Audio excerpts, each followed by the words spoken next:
امام حنبل رحمۃ اللہ علیہ سے بڑے بزرگ وہ کہتے تھے کہ یا اللہ ایمان پہ، یا اللہ ایمان پہ لے جائیں، کہ شیطان نے آخری وقت میں بھی آ کے ان کو کہا کہ حنبل احمد تو اپنا ایمان بچا کے لے جا رہا ہے، تو انہوں نے کہا نہیں نہیں ابھی نہیں، ابھی چند سانس باقی ہیں، ایمان بچا کے۔ تو ایمان بچانے کے 7 نسخے میں نے پڑھے، 7 نسخے، جو ان 7 باتوں پہ عمل کرے گا انشاءاللہ اس کو ایمان پہ موت آئے گی، وہ میں آج آپ کو تحفہ دے دیتا ہوں۔ نمبر ایک جس کو ایمان پہ موت آئے گی وہ کون ہے؟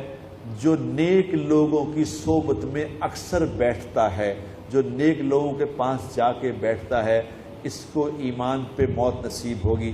نیک لوگ کون ہیں؟ لمبی بات نہیں بتاتا، 2 باتیں بتاتا ہوں۔ نیک لوگ کون ہوتے ہیں؟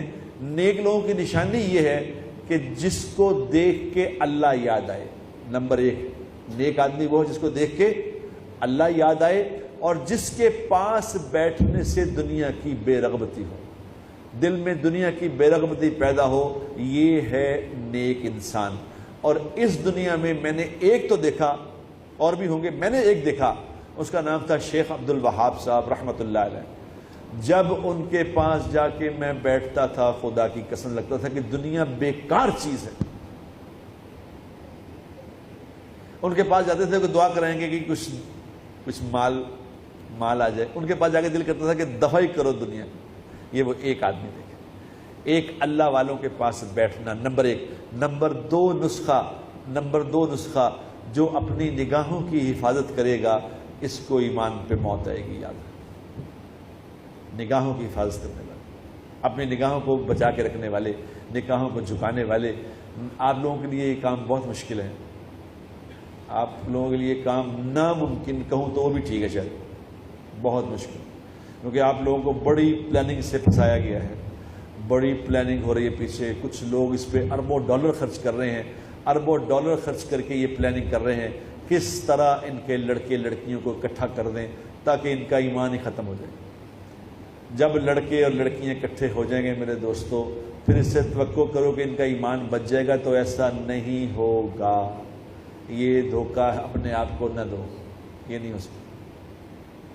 جو نگاہوں کی حفاظت نہیں کرے گا میرے بھائیوں، یاد رکھنا، جو نگاہوں کی حفاظت نہیں کرے گا موت کے وقت اس سے ایمان چھین لیا جائے گا۔ یہ بڑی خطرناک بات ہے۔ جو نگاہوں کی حفاظت کرے گا اس کے بارے میں کہا جاتا ہے کہ اس کو ایمان پہ موت آئے گی، اور جب کوئی غیر محرم سامنے آئے تو اس کو دیکھ کے جو نگاہ جھکا لے گا تو اللہ اس کو ایمان کی حلاوت اسی وقت نصیب فرمائیں گے، نقد۔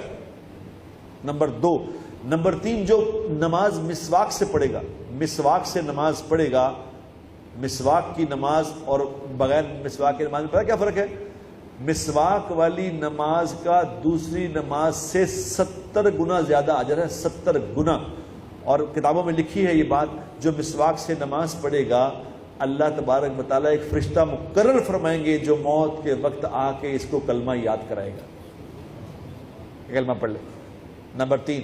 نمبر 4 قرآن کی ایک دعا ہے، سورہ آل عمران آیت نمبر 8، ربنا لا تزغ قلوبنا بعد اذ ہدیتنا وہب لنا من لدنک رحمہ انک انت الوہاب۔ یہ قرآن کی آیت ہے کہ یا اللہ جب تو مجھے ہدایت دے دیتا ہے پھر واپس نہ لیں، یا اللہ اس کو بس اب دے دیا تو۔ بڑے لوگ دنیا میں کوئی چیز دے دیتے واپس تھوڑی لیتے ہیں، اس لیے ہبہ کا لفظ ہے اس میں کہ یا اللہ دے دیا واپس نہ لیں۔ اس دعا کو ہر نماز کے بعد ضرور پڑھا کرو، ضرور پڑھو، انشاءاللہ ایمان پہ موت آئے گی۔ اور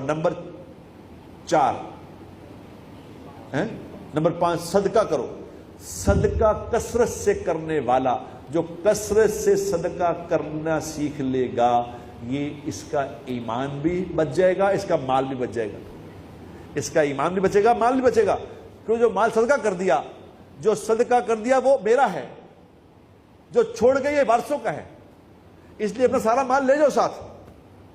صدقہ کرو، صدقہ کرو، خوب صدقہ کرو۔ اور نمبر 6 کیا؟ نمبر 6 ہے اللہ نے جو مسلمان بنایا ہے نا، اللہ نے جو مسلمان بنایا اس پہ اللہ کا شکر ادا کرتے رہا کرو کہ اللہ تیرا شکر ہے مسلمان ہوں، یا اللہ تیرا شکر ہے مسلمان ہوں، کیونکہ مسلمان ہونا بہت بڑے شرف کی بات ہے۔ میں کسی آدمی کو کہوں کہ غریب آدمی اس نے کہا جی پیسے نہیں گئے، میں غریب ہوں، میں نے اسے کہا کہ تمہیں 1 بلین دے دوں، 1 ارب پہ دوں، 1 ارب دیتا ہوں، کلمہ چھوڑ دو. تو ایک دم اس کا رنگ بدل گیا. اس نے کہا جی کی کہتے ہو مولوی جی؟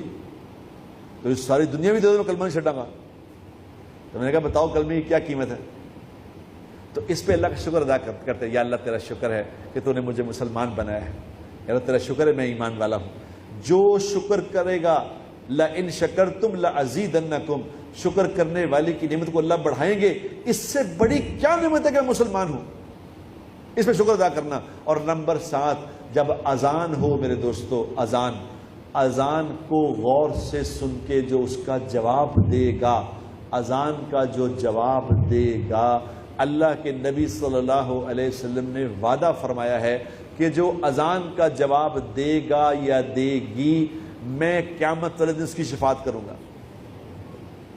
اب جس کی شفاعت کا وعدہ اللہ کے نبی نے کر لیا ہے تو اس کو موت ایمان پہ آئے گی کہ نہیں آئے گی؟ یہ 7 نسخے آپ کو آج بتا دیے ہیں، اس کی تفصیل میں نہیں گیا کہ وقت تھوڑا ہوتا ہے. یہ 7 چیزیں اپنی زندگی میں پکی پکڑ لو، انشاءاللہ ایمان پہ مرو گے.